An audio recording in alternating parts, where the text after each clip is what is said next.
주님만이 영광을 받으시기 바랍니다. 오늘 이 성찬식을 앞에 놓고 오늘 모두가 다 주님께서 주시는 세미한 음성을 들었으면 좋겠습니다. 성도가 왜 실족하고 왜 시험 들고 왜 실패하는가? 어떻게 보면 우리의 삶의 현장에서 아주 실제적인 질문이라고 할 수 있어요. 실제적이고도 근본적인 질문이라고 할 수 있어요. 왜냐하면 이 시험과 실족 때문에 많은 사람들의 에너지가 누수되고 있지요.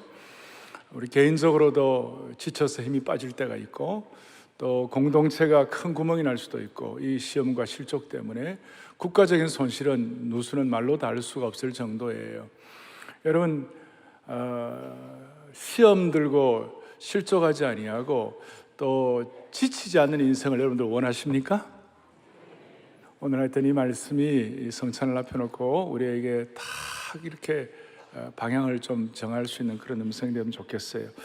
오늘날은 소위 상위 10%만 성공을 한다고 합니다.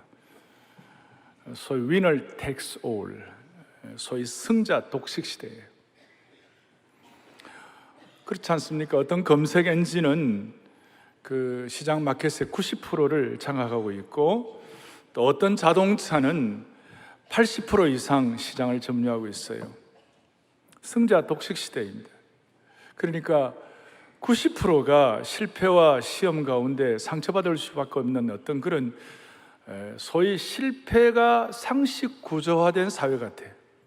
더더구나 우리는 지금 강남에 우리 교회가 있습니다만은 사람들이 우리 이 지역에서 성실하고 열심히 살다 오면 중상층 이상의 생활을 사는 분들이 이렇게 많이 계세요. 많이 계시는데 어떻게 다 하다가 뭔가 실패 이렇게 돼가지고 소위 하위 쪽으로 이렇게 전락한다.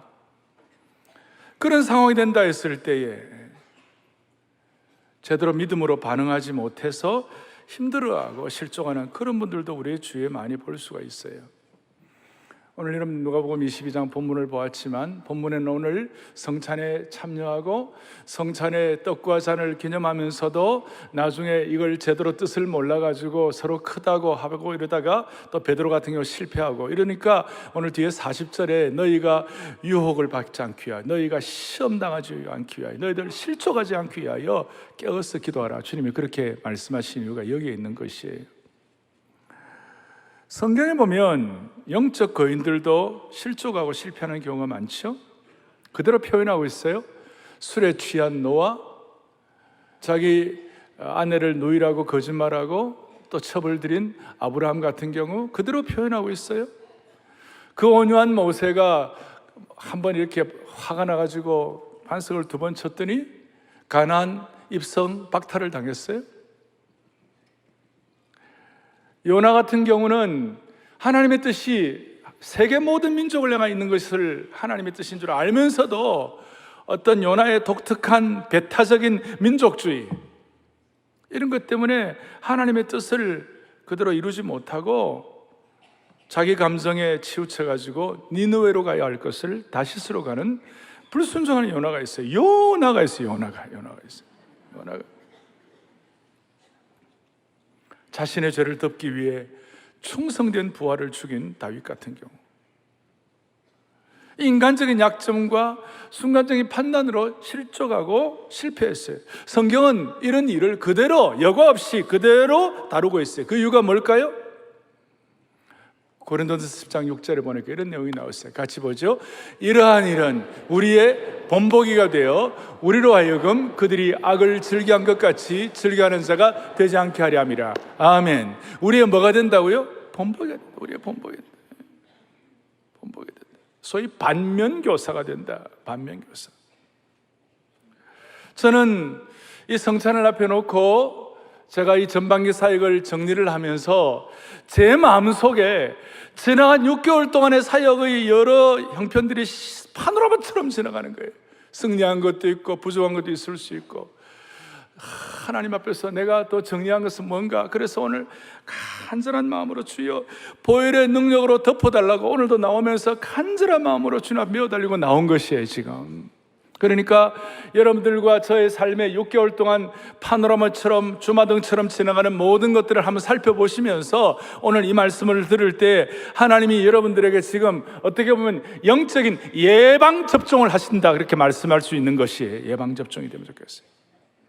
자, 본문을 보겠습니다. 본문은 오늘 이 형편에서는 실패와 실족의 대명사인 베드로라고 말할 수 있어요. 베드로의 실패와 실족은 어떻게 보면 가룟 유다의 실패와 비교해서 그것에 비해서 못지 아니하고 가룟 유다의 잘못에 비해서 적지 않다고 말할 수 있어요. 차이는 뭡니까?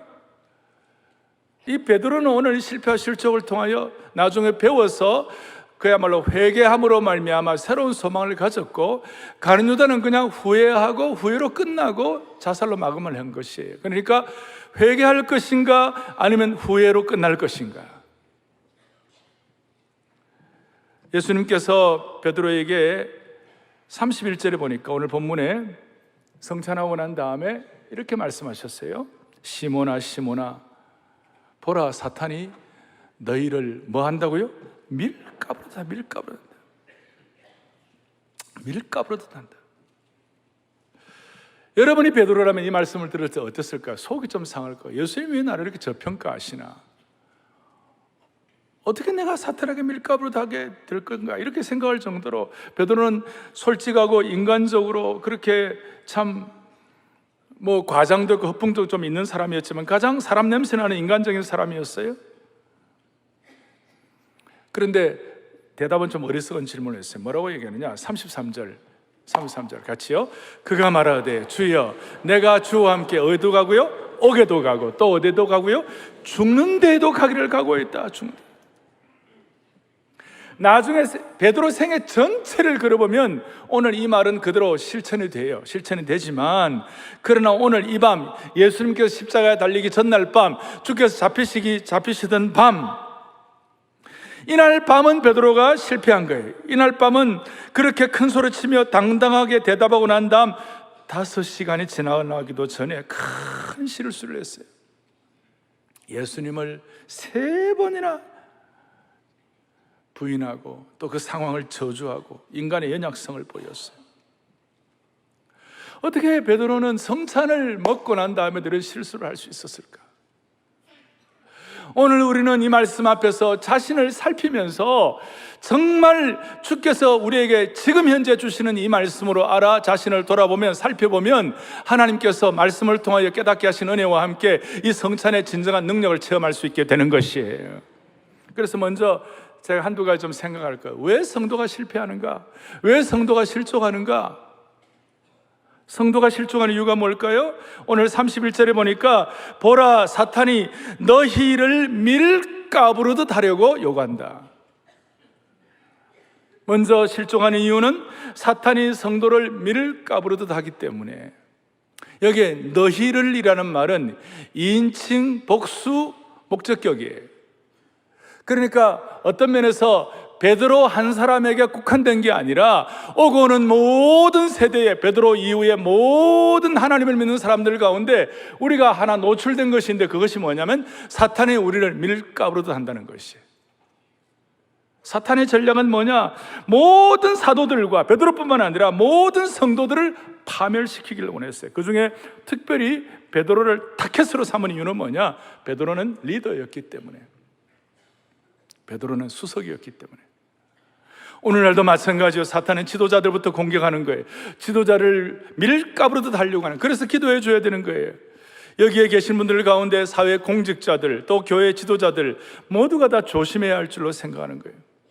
어떤 분들은 아유 목사님, 나는 지도자가 아니니까 나는 괜찮아요. 그런데 여러분 그렇지 않아요. 다 아버지고 다 어머니고 젊은이는 다 앞으로 아버지 엄마 될 거예요. 그리고 우리는 이런 충동질하는 것, 사탄이 충동질하는 것, 가룟 유다도 이 충동질에 넘어가 버렸잖아요. 여기 밀가부르듯 한다고 했는데, 까부른다는 말이 뭔가? 체질한다, 채를 친다, 그런 뜻인데, 까부른다는 말이 뭐냐? 제가 살펴보니까 사람을 시험 들게 하려고, 그 인생을 뒤집어 버리려고 위기를 조장해 가지고 그 내면을 송두리째 뒤흔들어 버리는 것이 밀가부르듯 한다, 그 뜻이. 오늘도 사탄은 틈만 있으면 위기를 조장해가지고 우리의 내면을 송두리째 뒤흔들어 버리려고 하는 것이. 멀리 크게 내다보면, 인생 전체를 내다보면 사탄이 우리를 못 건드리고 결국 우리는 승리자가 될 것입니다. 아멘. 그런데 오늘 우리가 현재 매일매일 살아가는 순간순간에는 이렇게 사탄이 우리에게 밀가부르듯 체질하듯 까부르고 공격할 때가 많이 있고 우리 속을 뒤집어 놓을 때가 많아요. 다시요. 사탄이라는 니은오 미음은 할 수만 있으면 우리를 파괴하고 치명적으로 우리를 죽이려고 하고 우리에게 원수 노릇하고 속을 뒤집어 놓는 것이. 이걸 베드로가 얼마나 절실하게 깨달았는지, 그야말로 베드로의 마음속에 이게 체화가 돼가지고 완전한 깨달음을 해가지고 나중에 로마에서 자기가 성도들에게 편지를 쓸 때에 뭐라고 썼느냐, 베드로전서 5장 8절. 그럼 베드로가 직접 쓴 것인데 베드로전서 5장 8절에 이런 내용을 가지고 고백을 하고 있어요. 같이 보죠. 근신하라, 깨어라, 너희 대적 마귀가 우는 사자같이 두루다니며 삼킬 자를 찾나니. 아멘. 근신하라, 깨어라. 이유는 뭐냐? 마귀가 우는 사자같이 두루다니며 억 하면서 있잖아요. 주일학교 아이들 같으면 제가 한번 놀래게 한번 하고 싶은데요, 우리가 진짜 얼마나 약한 마귀가 우리를 호시탐탐 노리는지 모르겠어요. 으악! 그런 죄송합니다. 의학도 안 할 거예요. 살살살살 할 거예요. 이거는 베드로가 자기가 오늘 누가복음 22장 이 사건을 통하여 너무나 리얼하게 깨달았기 때문에 이런 고백을 할 수밖에 없는 것이. 오늘날도 비슷합니다. 우리는 사탄으로부터 수많은 유혹과 시험들을 받을 수가 있습니다. 어떻게 해야죠? 바울은 나중에, 바울도 동일하게 이걸 깨닫고 디모데전서 3장 7절에 마귀의 올무에 빠질까 염려하라고 그랬어요. 마귀 올무. 어떻게 하든지 호시탐탐 성도를 함정에 빠지게 하는 것이 사탄의 본성이요 체질이라는 것이. 계획주의 신학자 R.C. 스프롤은 사탄이 이 세상에 던지는 함정 두 가지가 있다. 늘 두 가지. 하나는 뭐냐? 유혹, 템테이션. 또 하나는 뭐냐? 참소하는 거, accuse 하는 거. 사람을 넘어뜨리는 유혹과 사람을 파괴하려는 참소가 사탄의 무기라는 거예요. 두 가지 무기. 처음에 뭐라고요? 유혹. 그래서 유혹을 에덴 동산에서 아담과 하와를 유혹해가지고 모든 인류가 죄 가운데 빠지게 했어요. 또 이 유혹을 어디를 썼느냐? 예수님 금식하시는 동안에 유혹했어요. 그런데 예수님 유혹은 사탄이 실패해가지고 그 죄에 빠진 모든 인간을 십자가의 능력으로 죄를 해결할 수 있도록 만들어주신 은혜를 받게 해주신 거예요. 그래, 사탄은 어쨌든 유혹한 거예요. 유혹자로의 사탄은. 그러나 또 하나 이제 우리 앞에 지금 실제로 와닿는 것은 참소하는 것이. 사탄은 우리를 넘어뜨리기 위해 끊임없이 참소하는 거예요. 끊임없이 요즘 말로 하면 죄를 지적질하고 끊임없이 SNS에 악플을 다는 거예요. SNS가 뭔지 알죠? 요새 SNS 뭐냐면 사생활 노출 서비스예요. 그게. 끊임없이 사탄은 끊임없이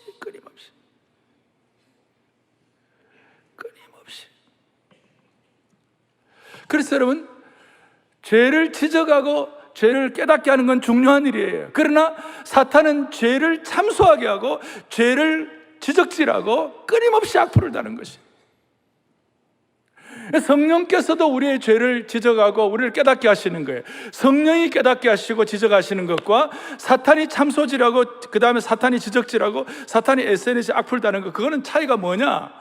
성령께서 하시는 것은 오늘처럼 이렇게 성찬에 참여하면서 우리를 깨닫고 난 다음에 오늘 주님의 살과 피를 먹고 마시고 난 다음에 무슨 일이 벌어지는가? 다시 회복되고 용기를 가지고 소망을 가지고 주님의 사람으로 무장되어 다시 뚜벅뚜벅 한 주간을 살아가는 것이에요.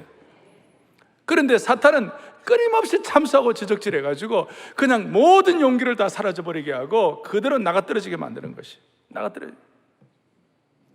그러니 여러분, 인간의 넘어짐과 쓰러짐의 배후에는 원수 사탄이 준동하고 있다는 사실을 기억해야 돼요. 참소자니까. 오늘 우리 가운데 여러 가지 괴로움으로 인하여 삶의 끈을 놓고 싶은 사람이 있을지도 몰라요. 어디를 보아도 소망의 길이 보이지 않는 분이 있을지도 몰라요.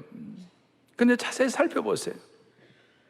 사탄은 틈만 나면 참소하고 유혹하니까 예수님께서 마태복음 26장 41절에 뭐라고 말씀하고 있는가? 시험에 들지 않게 어떻게 하라고요? 깨어 기도하라. 이걸 기억하고 나중에 베드로가 아까 말씀한 베드로전서 5장에 근신하고 깨어라고 말하는 것이에요.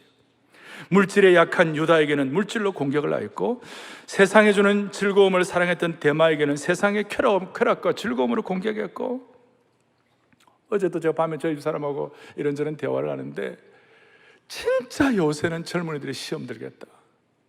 시험 들 것이, 유혹받을 것이 너무 많아요.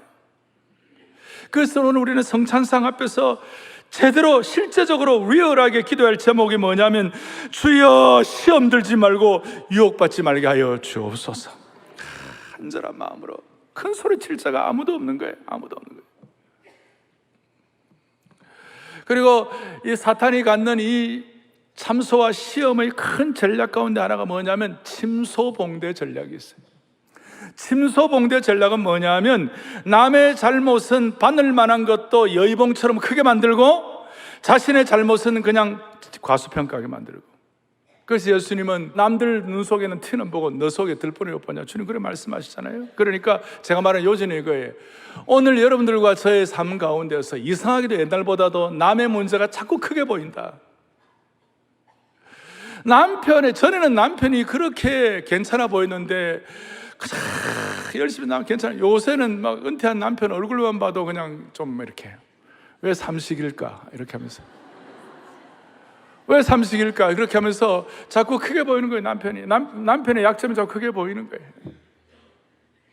또 남편도 마찬가지야. 아내가 옛날에는 그냥 그렇게 좋아 보였는데 요즘은 아내가 자꾸 이렇게. 그래서 아내를 60 넘은 아내는 제발 돋보기로 보지 마시기를 바라요. 홀로그램처럼 주름이 다 드러나요. 제가 예를 들어 설명하지만 그의 실수와 잘못에 대해서 옛날에는 그냥 넘어갔는데 이게 자꾸 크게 보이는 것이, 어느 순간부터 남편의 잘못이 크게 보이기 시작하고, 어느 순간부터 아내의 잘못이 이전보다 더 크게 보이기 시작하고, 가까운 사람이나 옆에 있는 사람의 잘못이 크게 보이기 시작하면 사탄이 아주 교묘하게 여러분에게 덫을 놓고 그 덫에 걸리기를 기다리고 있는 순간임을 기억해야 되는 것이에요. 아멘. 전에는 You are my sunshine 이러면서 막 그랬는데 지금은 그냥, 교회도 마찬가지고 우리 민족 사회도 마찬가지예요. 여러분, 침소봉대는 마귀의 주특기이고 마귀의 전공이에요. 그래서 우리는 이 성찬에 참여하며 이런 문제에 관해서 부족한 우리 자신을 살피고 참여할 때 하나님이 은혜를 베풀어 주실 것입니다. 또 하나는 오늘 보니까 왜 실족할까 보니까, 베드로가 오늘 본문과 비슷한 배경을 가진 마가복음 14장에 보니까 베드로가 뭐라고 했냐면, 이런 얘기할 때 남들은 다 버릴지라도 나는 그렇지 아니하겠나이다. 남들은 다 사고칠지라도, 남들은 다 신의를 지키지 않는다 할지라도 나는 주님에 대한 신의를 지키겠습니다. 어떻게 보면 일종의 영적 교만이에요. 어떻게 보면 과도한 자신감이에요. 많은 경우 우리는 이 과도한 자신감, 자만감, 자기의 강점이라고 하는 그것 때문에 실패할 때가 많이 있어요. 무슨 말이냐면, 주님을 향한 베드로의 충성심은 탁월했어요. 예수님을 향하여 부인하기 전까지만 하더라도 그의 강점이 뭡니까? 내 목에 칼이 들어와도 나는 할 말 한다. 나는 예수님에 대한 분명한 의리를 지킬 거야. 자기가 영적으로 강하다고 하는 그것이 오늘 예수님 부인함으로 말미암아 신의와 의리가 한순간에 다 날아갔고, 그의 강점이 다 그 강점의 부분에 실패한 것이. 사탄은 물론 우리의 약점 갖고도 공격해요. 예를 들어서 분노나 화를 참지 못하는 거나 게으름이나 정욕이나 절제하지 못하는 어떤 식탐, 이런 거 공격할 수 있는데, 많은 경우 우리는 나의 약점이라고 생각하는 부분들은 조심을 해요. 나 약점이니까 나 조심해야지. 그러나 내가 강하다고 하는 그 부분, 내가 이거 강점이라고 하는 부분, 이게 어떨 때는 사탄의 공격이 될 대상이 될 수가 있다는 것이에요. 그래서 주님은 가끔은 우리가 강점, 자신감이라는 때문에 우리가 실수하지 않도록 우리를 연약하게 하시기도 하고 실패하게 하실 때도 있을 때 있어요. 그러니까 세상은 강점으로 일하라는 말을 많이 합니다. 맞는 말이에요. 자신의 단점에 연연하다가 자신에게 있는 강점도 쓰지 못하는 것은 잘하는 것이 아니죠. 그런데 강점으로 일하는 것과 강점을 과신하는 것은 다른 차원이에요. 주님은 오늘도 뭐라고 말씀하시는가? 베드로 보고 그랬어요. 칼을 쓰는 자는 칼로 망하느니라. 오늘 마태복음 26장 52절에 칼을 가지는 자는 다 칼로 망하느니라. 칼이 뭐예요? 자신을 보호하는 것이에요. 칼이 뭐예요? 자신을 지켜주는 것이에요. 칼이 뭐예요? 남을 공격하는 강력한 무기예요. 그렇게 강력한 무기이고 자신을 지켜주고 자신을 도와준다고 생각하는 그것이 오히려 자신을 망친다는 것이에요. 그러니까 우리는 사탄이 자주 쓰는 공격 스타일을 알아야 되는 거예요. 우리의 강점을 교만으로 만들고 결국은 우리를 몰락하게 하는 것이죠. 조심해야 되는 거예요. 우리 오늘 성찬을 앞에 놓고 우리가 근본적으로 성도가 왜 실패하고 왜 실족하는가? 우리의 강점 때문에. 오히려 약점은 조심조심해가지고 잘 지켜나갈 수 있는 면이 있는 반면에 강점은 과신하다가 베드로처럼 실패하는 것이에요. 칼로 쓰는 자는 칼로 망하느니라. 그러니까 자기의 특징은 뭐냐면 자신이 한 일에 대해서 생색을 내는 거예요.